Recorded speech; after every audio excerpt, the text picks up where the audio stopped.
Hi, everybody. It's Tara here from Beyond This Reality, and it's like, I think it's almost midnight, but I am often led to come and share things at this time. And so tonight I wanted to talk to you about what is your default mode. Okay. And some different things that will help you discover what this is. I have some questions. But first of all, I want to say why it's important to understand and recognize your default mode. One of the most important reasons for this is so that you can move into the space of acknowledging it, not slipping so deeply into it that it encases you or drowns you, and actually move to the space of gratitude, because it has some fuel in it that can actually propel you forward if you're willing to use it.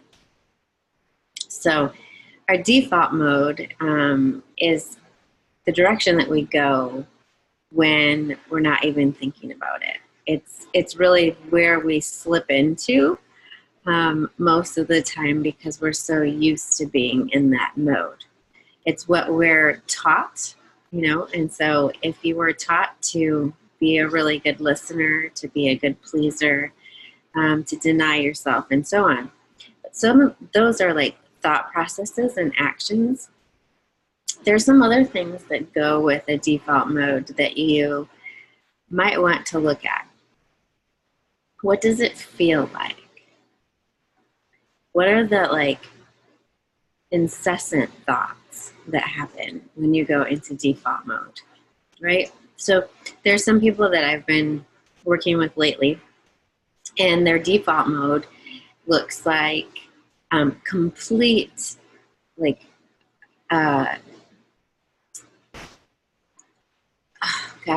debilitating sadness, debilitating pain, even really deep and painful thoughts, and exclusion of all others. For myself, my default mode and this murmuring is, and it's interesting because I want to clarify, it's not much of a default mode anymore, right? So my default mode only shows up on occasion. So the percentage of time that is given to it is maybe 10 to 20%. It's still there. It really is still there. However, I have a stronger default mode, but there's certain things that kick me possibly into my old default mode. And so as I've been talking, so anyway, what my default mode, my personally one is I go into this blame game, and my blame game goes straight to me always. And instead of taking ownership in how I can create, I take ownership and just immensely put on all the blame onto myself. And then I go into really a space of exclusion. I might as well leave whatever group I'm in, whatever, anything, because I'm going to be asked to leave anyway, in some way or form. And so that goes on inside of me. And I know that when I'm going into that space, that it's just a default mode that actually doesn't serve me anymore. And so what I've been working with a lot of people about is, first of all, recognizing that before they were either in their default mode 90 to 100% of the time. And where are they at now after they've created some new patterns and choices and energies in their life? And so acknowledging the fact that maybe they're now 40% in the old default mode and 60% in a whole new created pattern, which is life-giving, vital, wellspring energy, and creating the future that they desire. but also just to move into this space of interesting curiosity when they do move into the default mode. There's an amazing experience that we have when we don't go towards it and have the perspective of attacking it, trying to eliminate, or trying to change something, including ourselves, when we move into this space that we don't really want to be in. When we actually arrive without attacking, wanting to remove it and get it gone, we can be curious. Curious what power is within it. Curious, like, what would it take for it to actually fuel the future that we desire? So using someone who's debilitating sadness, right? So you're just in so much sadness that you can't get off the couch, or you can't even interact with others. If you just allow in just one thought, that is, I wonder what is possible. I'm curious in this space of sadness and exclusion. What is possible for me right here, not changing it, but right here.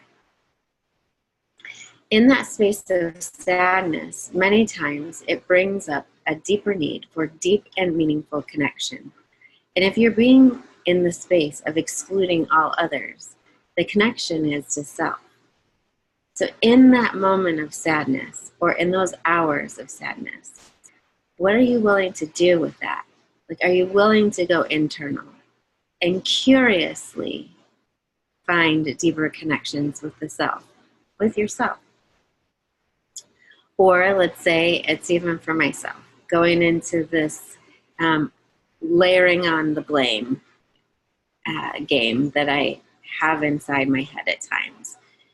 So what if I got curious? What if I played with just the eventualities that my brain is giving to me? And it really is my brain, because my awareness and my body awareness and my spirit know different. But I don't want to go into a war.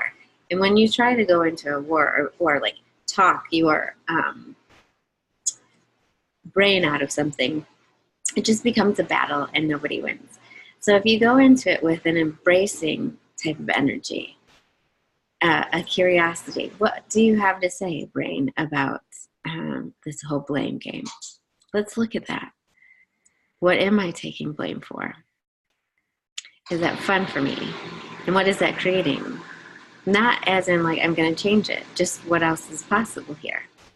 And when you start to be curious, you allow everything to relax in your body and in your brain.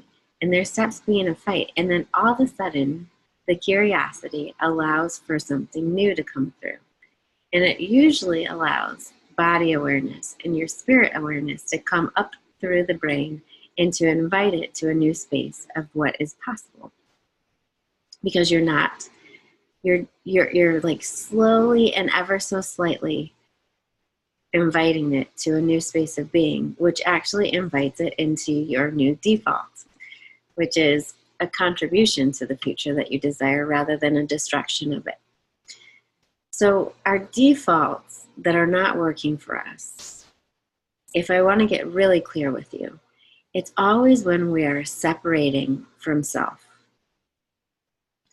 And so instead of going into a wrongness and blaming ourselves for separating from self, if we just move into the space of interesting that I'm doing that, it does give an embrace to the self, and it gives an invitation to like move into a different space. And really that's what we're all looking for. We're all looking for a space where, like, it's interesting, there's like these fluffs that keep going. I think it's from my shawl. But anyway, it's interesting what our body can do for itself. Like when you go to put your hand wherever you're feeling the tension, it's truly as though the hand lets the body know, I see you. I'm aware of you. It's okay. And things start to calm down. Same thing when we move into a space of interesting and curiosity. It allows for things to come up that we might have been afraid to come up. And it allows us to connect deeper to ourselves, therefore creating a more fulfilling, vital, and wellspring life. What are your default modes? Are you willing to be curious with them? Are you willing to play around with this energy? And thanks so much for listening, and sorry about the dishwasher in the background. You know, I'm living a real life over here. Please share your stories, and if you feel like this all sounds great, but it's impossible to do by yourself, feel free to reach out. I have openings at the moment, and I'm willing to talk to you about how I work and see if that works out for you.